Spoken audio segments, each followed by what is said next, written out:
labada kun toddobiyo tobankii waxaan ugu yeeri karnaa sanadkii isbeddelka dhaqaalaha sanad Soomaaliya ay rumaysay riyada dunida oo ahayd dal leh hufnaan maaliyadeed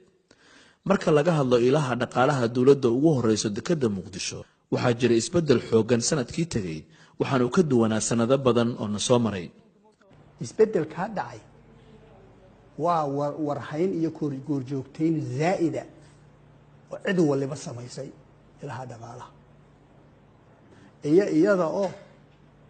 wixii tube-ka soo galay aanu dhexda ka siiban daldaloolkii baa la awday intoodii badnayd meelihii dad kale lacagta qabanayeen lacagii waa laga soo wareejiyey central bank iyo wasaaradda maaliyadda oo isku lifaaqan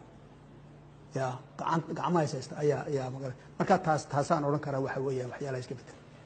waxaa jiray duljoogteyn badan oo wasaaradda maaliyaddu ay ku hisay ilaha dhaqaalaha sida dekedda iyo garoonka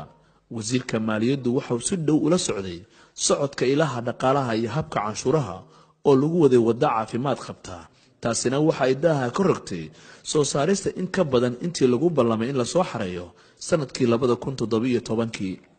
sanadihii 2015 iyo 16 waxaa sanadkiiba ka soo xarunayay dekedda lacag dhan 61 milyan oo dollar halka sanadkii 2017 ka soo xarootay 77 milyan